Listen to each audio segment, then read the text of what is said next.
Hello friends, welcome to Bhoomika kitchen. ನಾನು ನಿಮ್ಮ ಭೂಮಿಕಾ ಸುದರ್ಶನ್. ಎಲ್ಲರೂ ಹೇಗಿದ್ದೀರಾ? ಎಲ್ಲರೂ ಚೆನ್ನಾಗಿದ್ದೀರಾ ಅಂತ ಭಾವಿಸ್ತಾ ಇವತ್ತು ಒಂದು ಸಿಂಪಲ್ ರೆಸಿಪಿ ತೋವೆ ಅಥವಾ ದಾಲ್ ಮಾಡೋದು ಹೇಗೆ ಅಂತ ತೋರಿಸ್ಕೊಡ್ತಾ ಇದ್ದೀನಿ. ಈ ಹೆಸರುಬೇಳೆ ಅಂತೂ ಈ ಬೇಸಿಗೆ ಕಾಲದಲ್ಲಿ ಪ್ರತಿ ದಿನ ಉಪಯೋಗಿಸಿದ್ರೆ ದೇಹ ತಂಪಾಗಿರುತ್ತೆ. ಅದಕ್ಕೆ ವೆರೈಟಿ ಒಗ್ಗರಣೆಗಳಾಗಿರ್ಬೋದು ಅಥವಾ ಕೋಸಂಬರಿಗಳಾಗಿರ್ಬೋದು ನೀವು ಮಾಡಿಕೊಂಡು ತಿನ್ಬೋದು. ಯಾಕೆಂದರೆ ಅದರಲ್ಲಿ ಆರೋಗ್ಯದ ಅಂಶ ತುಂಬಾ ಇರೋದ್ರಿಂದ ಪ್ರತಿದಿನ ಉಪಯೋಗಿಸೋದು ತುಂಬ ಒಳ್ಳೆಯದು. ಬನ್ನಿ ಇವತ್ತಿನ ಈ ದಾಲ್ ಮಾಡೋದು ಹೇಗೆ ಅಂತ ನೋಡ್ಕೊಳ್ಳೋಣ. ಒಂದು ಕುಕ್ಕರ್ ಒಳಗಡೆ 1/4 ಕಪ್ಪು ಹೆಸರು ಬೇಳೆನ ಚೆನ್ನಾಗಿ ತೊಳೆದು ಹಾಕೊಂಡಿದ್ದೀನಿ. ಇದಕ್ಕೆ 1 ಕಪ್ ಅಷ್ಟು ನೀರು, 1/4 ಟೀ ಸ್ಪೂನ್ ಅಷ್ಟು ಅರಿಶಿನ, ಜೊತೆಗೆ ಒಂದು ಅರ್ಧ ಟೀ ಸ್ಪೂನು ಅಥವಾ 1 ಟೀ ಸ್ಪೂನ್ ಅಷ್ಟು ಎಣ್ಣೆ ಹಾಕೋದ್ರಿಂದ ತುಂಬ ಚೆನ್ನಾಗಿ ಈ ಹೆಸರುಬೇಳೆ ಎಲ್ಲ ಸಾಫ್ಟಾಗಿ ಚೆನ್ನಾಗಿ ಬೇಯುತ್ತೆ. ಜೊತೆಗೆ ಅರಿಶಿನ ಎಣ್ಣೆ ಎರಡೂ ಮಿಕ್ಸ್ ಆದರೆ ಒಂದು ಒಳ್ಳೆ ಕಲರ್ ಕೂಡ ಬರುತ್ತೆ. ಈ ಬೇಸಿಗೆಗಾಲದಲ್ಲಿ ಹೆಸರುಬೇಳೆ ಐಟಮ್ಮು ಪ್ರತಿದಿನ ಒಂದು ಐಟಮ್ ಮಾಡಿದ್ರೆ ತುಂಬಾ ಒಳ್ಳೆಯದು, ತಂಪು. ಇವಾಗ ಸ್ಟವ್ ಆನ್ ಮಾಡಿಕೊಂಡು 2 ವಿಷಲ್ ಮೀಡಿಯಮ್ ಟು ಲೋ ಫ್ಲೇಮಲ್ಲಿ ಕೂಗಿಸ್ಕೊಳ್ತೀನಿ. ಪ್ರೆಷರ್ ಬಿಟ್ಟಿದೆ ನೋಡಿ. ಹೆಸರುಬೇಳೆ ಚೆನ್ನಾಗಿ ಸಾಫ್ಟಾಗಿ ಬೆಂದಿದೆ. ಇವಾಗ ಇದಕ್ಕೆ ಒಗ್ಗರಣೆ ಹಾಕೊಳ್ಳೋಣ. ಒಂದು ಅರ್ಧ ಕಪ್ ನೀರು ಹಾಕ್ಬಿಟ್ಟು ಹೀಗೆಲ್ಲ ಚೆನ್ನಾಗಿ ಮಿಕ್ಸ್ ಮಾಡಿಕೊಂಡು ಪಕ್ಕಕ್ಕೆ ಇಡೋಣ. ಈಗ ಒಗ್ಗರಣೆ ಹಾಕೊಳ್ಳೋಣ. ಇದಕ್ಕೆ ಸ್ಟವ್ ಆನ್ ಮಾಡಿಕೊಂಡು ಒಂದು ದಪ್ಪ ದಳ ಇರೋ ಪಾತ್ರೆ ಒಳಗಡೆ 1 ಟೇಬಲ್ ಸ್ಪೂನ್ ಎಣ್ಣೆ ಹಾಕೊಂಡಿದ್ದೀನಿ. ಎಣ್ಣೆ ಒಂಚೂರು ಬಿಸಿ ಆಗ್ತಿದೆ. ಹಾಗೆ ಸಾಸಿವೆ ಅರ್ಧ ಟೀ ಸ್ಪೂನ್, ಜೀರಿಗೆ 1 ಟೀ ಸ್ಪೂನ್, ಉದ್ದಿನಬೇಳೆ 1 ಟೀ ಸ್ಪೂನ್ ಹಾಕೊಂಡು ಎಲ್ಲ ಒಂದ್ಸಲ ಚೆನ್ನಾಗಿ ಮಿಕ್ಸ್ ಮಾಡ್ಕೊಳ್ಳೋಣ. ಎಲ್ಲ ಚೆನ್ನಾಗಿ ಫ್ರೈ ಆಗಲಿ. ಎಲ್ಲ ಚೆನ್ನಾಗಿ ಫ್ರೈ ಆಗ್ತಿದೆ. ಹಾಗೆ ಒಂದು 1/4 ಟೀ ಸ್ಪೂನ್ಗೂ ಜಾಸ್ತಿ, ಒಂದು ಅರ್ಧ ಟೀ ಸ್ಪೂನ್ ಅಷ್ಟು ಧನಿಯಾ ಕಾಳುಗಳನ್ನ ಹಾಕೊಳ್ಳಿ. ಇದು ಚೆನ್ನಾಗಿ ಫ್ರೈ ಆಗಿ ದಾಲ್ ತಿನ್ನಬೇಕಾದ್ರೆ ಬಾಯಿಗೆ ಸಿಗ್ತಾ ಇದ್ರೆ ತುಂಬಾ ರುಚಿಯಾಗಿರುತ್ತೆ. ಜೊತೆಗೆ ಶುಂಠಿ ಒಂದು ಅರ್ಧ ಇಂಚು ಜಜ್ಜಿಬಿಟ್ಟು ಹಾಕೋಬೇಕು. 2 ಒಣಗಿದ ಮೆಣಸಿನ್ಕಾಯಿ, 1 ಗರಿ ಕರಿಬೇವಿನ ಸೊಪ್ಪು ಅರ್ಧ ಕಟ್ ಮಾಡಿ ಹಾಕೊಳ್ತೀನಿ. ಇಂಗು ಸ್ವಲ್ಪ, ಎಲ್ಲ ಒಂದ್ಸಲ ಚೆನ್ನಾಗಿ ಮಿಕ್ಸ್ ಮಾಡ್ಕೊಳ್ತೀನಿ. ಶುಂಠಿದು ಹಸಿ ಘಮ ಹೋಗಬೇಕು. ಒಗ್ಗರಣೆದು ಒಳ್ಳೆ ಘಮ ಬರ್ತಾ ಇದೆ. ಇವಾಗ ಒಂದು ಚಿಟಕಿ ಅರಿಶಿನ ಹಾಕ್ಕೊಳ್ತಾ ಇದ್ದೀನಿ, 1/4 ಟೀ ಸ್ಪೂನ್ ಅಷ್ಟು. ನೋಡಿ, ಒಗ್ಗರಣೆ ಎಲ್ಲ ರೆಡಿ ಆಯಿತು. ಇವಾಗ ಬೇಯಿಸಿಟ್ಕೊಂಡಿರೋಂಥ ದಾಲ್ನ ಹಾಕ್ತೀನಿ. ಒಗ್ಗರಣೆ ಮಾಡಬೇಕಾದ್ರೆ ಸ್ವಲ್ಪ ಚುಕ್ಕಾಗಿರಬೇಕು, ಇಲ್ಲ ಅಂತ ಅಂದರೆ ಎಲ್ಲ ಸಿದೋಗ್ಬಿಡುತ್ತೆ. ಇದಕ್ಕೆ ಇನ್ನೊಂದು ಸ್ವಲ್ಪ ನೀರು ಹಾಕೊಳ್ತೀನಿ. ಇನ್ನೊಂದು 1/4 ಕಪ್ ಅಷ್ಟು ನೀರು ಹಾಕಿದ್ದೀನಿ.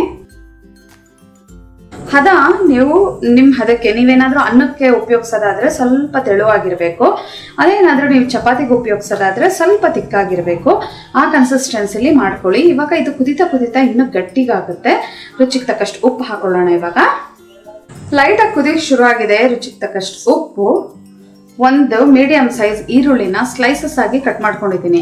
ಏನಪ್ಪ ಒಗ್ಗರಣೆಗೆ ಹಾಕಿದೆ ಇವಾಗ ಹಾಕ್ತಾ ಇದ್ದಾರೆ ಈರುಳ್ಳಿ ಅನ್ಕೋತೀರಲ್ವಾ? ಈ ಈರುಳ್ಳಿ ಈ ಥರ ದಾಲಲ್ಲಿ ಬೇಯಬೇಕು. ಆವಾಗಲೇ ಇದ್ರ ಟೇಸ್ಟ್ ಎಕ್ಸಲೆಂಟ್ ಆಗಿರುತ್ತೆ. ಕಂಪ್ಲೀಟ್ ಸಾಫ್ಟ್ ಆಗಬೇಕು ಈರುಳ್ಳಿ. ಅಲ್ಲಿವರೆಗೂ ಇದನ್ನು ಬೇಯಿಸ್ಕೋಬೇಕು. 4 ಹಸಿಮೆಣಸಿನ್ಕಾಯಿ ನೋಡಿ ಈ ಥರ ಉದ್ದುದು ಕಟ್ ಮಾಡಿಕೊಂಡು ಹಾಕೊಳ್ತಾ ಇದ್ದೀನಿ. ನೀವು ಬೇಕಾದರೆ ನಿಮ್ಮ ಖಾರಕ್ಕೆ ತಕ್ಕಷ್ಟು 1 ಕಮ್ಮಿನೋ ಅಥವಾ 1 ಜಾಸ್ತಿನೋ ಹಾಕೋಬೋದು. ಎಲ್ಲ ಚೆನ್ನಾಗಿ ಮಿಕ್ಸ್ ಮಾಡ್ಕೊಂಡಿದ್ದೀನಿ. ಇದು ಕುದಿಯೋದಕ್ಕೆ ಶುರು ಆಗಲಿ, ನಂತರ ಲಿಡ್ ಕ್ಲೋಸ್ ಮಾಡೋಣ. ಕುದಿಯೋದಕ್ಕೆ ಶುರು ಆಗಿದೆ. ಈ ಟೈಮಲ್ಲಿ ಟೇಸ್ಟ್ ನೋಡಿ ಉಪ್ಪು ಎಲ್ಲ ಕರೆಕ್ಟ್ ಆಗಿದೆಯಾ ಅಂತ. ಖಾರ ಮಾತ್ರ ಇದು ಕುದೀತಾ ಹಸಿಮೆಣಸಿನ್ಕಾಯಿ ಖಾರ ಬಿಡುತ್ತೆ. ಇವಾಗ ಲಿಡ್ ಕ್ಲೋಸ್ ಮಾಡಿಕೊಂಡು ಏನಿಲ್ಲ ಅಂದರೆ ಒಂದು 4 ರಿಂದ 5 ನಿಮಿಷ ಲೋ ಫ್ಲೇಮಲ್ಲೇ ಬೇಯಿಸ್ಕೊಳ್ತೀನಿ. ಈರುಳ್ಳಿ ಎಲ್ಲ ಸಾಫ್ಟಾಗಿ ಬೇಯಬೇಕು. 4 ರಿಂದ 5 ನಿಮಿಷ ಇದನ್ನು ಚೆನ್ನಾಗಿ ಕುದಿಸ್ಕೊಂಡಿದ್ದೀನಿ. ನೋಡಿ, ಈರುಳ್ಳಿ ಎಲ್ಲ ಪ್ರೆಸ್ ಮಾಡಿದ್ರೇ ಗೊತ್ತಾಗ್ತಿದೆ. ಜೊತೆಗೆ ಒಂಚೂರು ಟೇಸ್ಟ್ ನೋಡಿದೆ, ಚೆನ್ನಾಗಿ ಅದು ಒಂಥರ ಸಾಫ್ಟಾಗಿ ಬೆಂದಿದೆ ಈರುಳ್ಳಿ. ಇವಾಗ ಕೊತ್ತಂಬರಿ ಸೊಪ್ಪು ಹಾಕೊಳ್ತಾ ಇದ್ದೀನಿ. ಸಣ್ಣ ಕಟ್ ಮಾಡ್ಕೊಂಡಿರೋಂಥ ಕೊತ್ತಂಬರಿ ಸೊಪ್ಪು 1 ಟೇಬಲ್ ಸ್ಪೂನ್ ಹಾಕ್ಕೊಂಡು ಒಂದ್ಸಲ ಮಿಕ್ಸ್ ಮಾಡೋಣ. ಒಂದು ಕುದಿ ಬರಲಿ. ನಾನು ನಿಮ್ಗಂದೆ ಬೇಸಿಗೆ ಕಾಲದಲ್ಲಿ ಹೆಸರುಬೇಳೆ ತಿನ್ನಬೇಕು, ಆವಾಗ ದೇಹ ತಂಪಾಗಿರುತ್ತೆ ಅಂತ. ಹೆಸರುಬೇಳೆ ಒಂದನ್ನೇ ತಿನ್ನೋಕ್ಕಾಗಲ್ಲ ನೋಡಿ. ಅದಕ್ಕೆ ನಾವು ಈ ಥರ ಮಸಾಲೆ ಥರ ಅಂದರೆ ಅದಕ್ಕೆ ಉಪಯೋಗಿಸೋವಂಥ ಒಂದು ಮೈಲ್ಡ್ ಒಗ್ಗರಣೆ ನಮಗೆ ಒಳ್ಳೆ ಟೇಸ್ಟ್ ಕೊಡುತ್ತೆ. ಆವಾಗ ತಿಂದ್ರೂ ರುಚಿ ಅನಿಸುತ್ತೆ. ನಾವು ಯಾವಾಗಲೂ ತಿನ್ನಬೇಕಾದ್ರೆ ಇದರಿಂದ ಏನು ಸಿಗುತ್ತೆ ನಮಗೆ ಆರೋಗ್ಯಕ್ಕೆ, ಈ ಹೆಸರುಬೇಳೆ ತಿನ್ನೋದ್ರಿಂದ ದೇಹ ತಂಪಾಗುತ್ತೆ ಅಂತ ತಿಳ್ಕೊಳ್ತೀವಲ್ಲ, ಅದೇ ಥರ ಅದಕ್ಕೆ ಉಪಯೋಗಿಸೋವಂಥ ಶುಂಠಿ, ಹಸಿಮೆಣಸಿನ್ಕಾಯಿ, ಈರುಳ್ಳಿ ಇದರಲ್ಲೆಲ್ಲ ಇರೋವಂಥ ಹೆಲ್ತ್ ಬೆನಿಫಿಟ್ಸ್ನ ತಿಳ್ಕೊಂಡು ಉಪಯೋಗಿಸ್ಬೇಕು. ಆವಾಗ ನಮ್ಮ ದೇಹಕ್ಕೆ ತಿಂದಿದ್ದು ಜೀರ್ಣ ಆಗುತ್ತೆ ಚೆನ್ನಾಗಿ.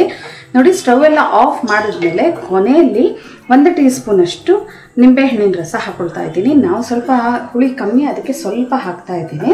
ನಿಮಗೆ ಹುಳಿಗೆ ತಕ್ಕ ಹಾಗೆ ನೀವು ಹಾಕೊಂಡು ಮಿಕ್ಸ್ ಮಾಡ್ಕೊಳ್ಳಿ. ಸರ್ವ್ ಮಾಡೋದಕ್ಕೆ ದಾಲ್ ಅಂತ ಅನ್ಬೋದು ಅಥವಾ ತೋವೆ ಅಂತನಾದರೂ ಅನ್ಬೋದು. ಅನ್ನ ಜೊತೆನಾದರೂ ನೀವು ಸರ್ವ್ ಮಾಡ್ಕೊಳ್ಳಿ ಅಥವಾ ಚಪಾತಿ ಜೊತೆ ಬೇಕಾದರೂ ಸರ್ವ್ ಮಾಡ್ಕೋಬೋದು. ತುಂಬ ಟೇಸ್ಟಿಯಾಗಿರೋವಂಥ ಹೆಸರುಬೇಳೆ ತೋವೆ ಅಥವಾ ದಾಲ್ ರೆಡಿ ಆಯಿತು ನೋಡಿ. ನೋಡಿದ್ರಲ್ಲ, ಇವತ್ತು ಮಾಡಿರೋವಂಥ ದಾಲು ಎಷ್ಟು ಸಿಂಪಲ್ ಆಗಿ ರೆಡಿ ಆಗುತ್ತೆ ಅಂತ. ಎಷ್ಟೊಂದು ವೆರೈಟಿ ದಾಲ್ಗಳನ್ನ ನಾನು ತೋರಿಸಿದ್ದೀನಿ. ಆದರೆ ಇವತ್ತು ಮಾಡಿರೋದಂತೂ ಕಂಪ್ಲೀಟ್ ಟೇಸ್ಟ್ ತುಂಬ ಚೇಂಜ್ ಆಗಿದೆ. ನೀವು ಅನ್ನ ಜೊತೆನಾದರೂ ಉಪಯೋಗಿಸ್ಕೋಬೋದು, ಇಲ್ಲಾಂದರೆ ಚಪಾತಿ ಜೊತೆ ಆದರೂ ಸರ್ವ್ ಮಾಡ್ಕೋಬೋದು. ತುಂಬ ಈಸಿ ರೆಸಿಪಿ. ಮತ್ತೆ ಆಗ್ತಡ ನೀವು ಕೂಡ ಒಂದ್ಸಲ ಟ್ರೈ ಮಾಡಿ ಹೇಗಿದೆ ಅಂತ ಕಮೆಂಟ್ ಬಾಕ್ಸಲ್ಲಿ ತಿಳಿಸಿ. ಇವತ್ತಿನ ಈ ಸಿಂಪಲ್ ರೆಸಿಪಿ ನಿಮ್ಗೆ ಇಷ್ಟ ಆದರೆ ಲೈಕ್ ಮಾಡಿ, ಶೇರ್ ಮಾಡಿ. ಯಾರೆಲ್ಲ ಇನ್ನೂ ಭೂಮಿಕಾ ಕಿಚನ್ಗೆ ಸಬ್ಸ್ಕ್ರೈಬ್ ಆಗಿಲ್ಲ, ದಯವಿಟ್ಟು ಸಬ್ಸ್ಕ್ರೈಬ್ ಆಗಿ. Thanks for watching.